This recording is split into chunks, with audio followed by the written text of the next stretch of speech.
And the sixth one, this is our advantage. This is our advantage for us African programmers. Are the 6 things you don't know about African programmers.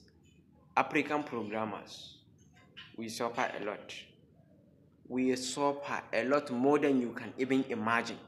In America, it's different. You have Wi-Fi connection everywhere, and your electricity is 247.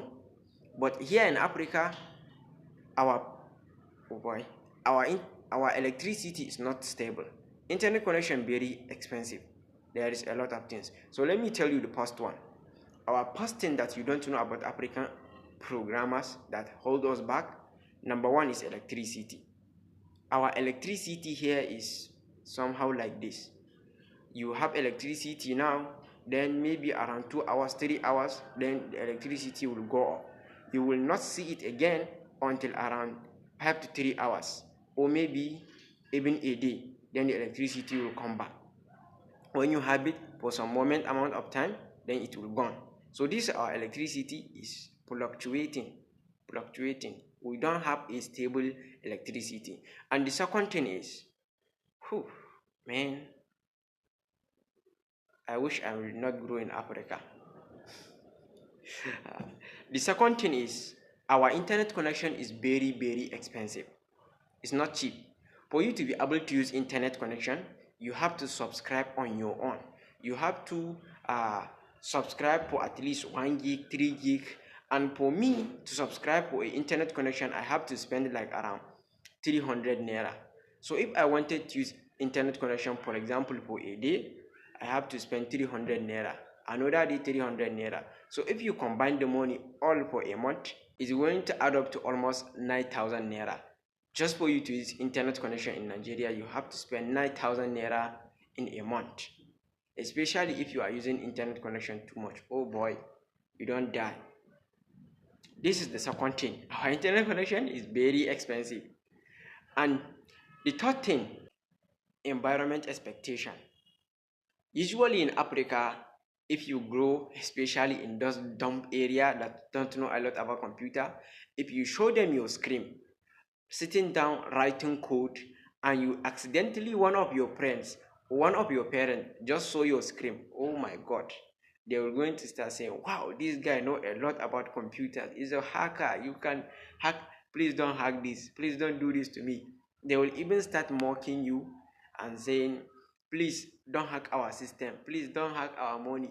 And the moment something happened to their phone or something happened to their computers, they will immediately rush to you and ask you to fix it. For example, let's say your computer just, maybe your Windows crashes and you are just a programmer. Maybe you don't know how to change a Windows in someone's computer. So the moment their computer crashes, they will immediately rush and come to you and ask you, please change this Windows to me, or do this to me to my computer. But what they don't know is programming is not knowing anything about computer. There is a programmer that he don't even know how to change a window. There is a programmer that he don't even know a lot about networking. So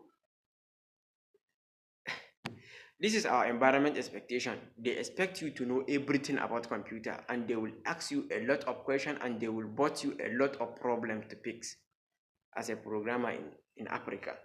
And the fourth one is very, very difficult to find a job in Africa. You know, we are not fully developed, so we don't have most of those software company everywhere in our country. No, it's not like that. You might even grow in one area that you don't have even a single company in Africa. But assuming you learn programming in that kind of area, oh boy, I'm so sorry for you, dude. So this is how we are in Africa. It's very, very difficult to find a job, especially if you are a self-taught developer. You don't die. If you are a self-taught developer, you did not go through our degree, our university education system, and you don't have your degree qualification. Oh boy, for you to find a job, You have to go through connections. Okay, I know this guy, then this guy know this guy, so please contact me to this manager, and then they will give you, and they will do something like that, and maybe at the end you might end up having the job. We have lack of opportunities in Africa. Our opportunities is very scarce. But if you jump into internet, you see a lot of opportunities, hackathons, competitions, this, that. But in Africa, the opportunities so very lack, very scarce. And the sixth one, this is our advantage. This is our advantage for us African programmers. Since, if you can remember, I said in Africa we have lack of companies. So in Africa, it's easy for you to start a startup. There is a lot of problem that is not being solved. You can see in America we have Uber, but now in Africa, I don't think we have something very large like Uber. I saw one startup called iDrive or something. Back there in the recent day, we have something called OP, but right now it's changed, and we have Okada riders.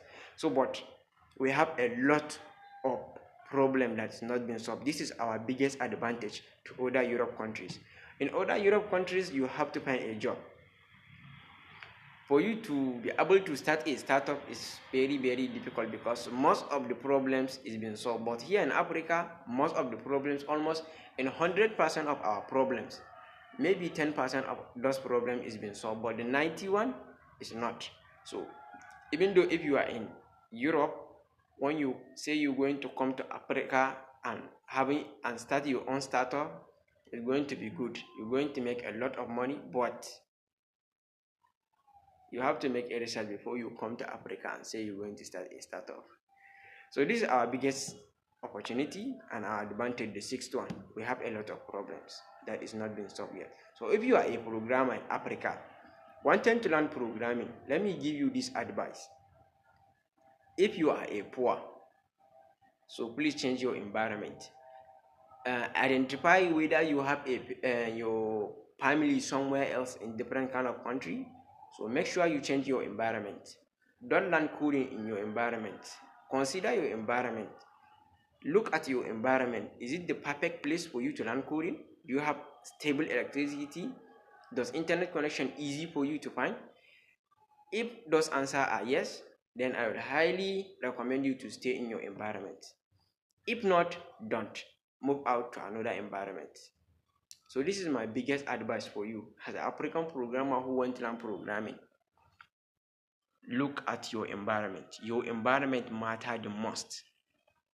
Put it into consideration.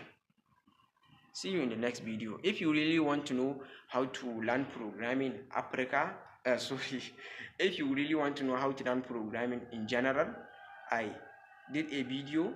You can check it in my channel. You can see it here. I lay down a step-by-step guide on how to learn programming.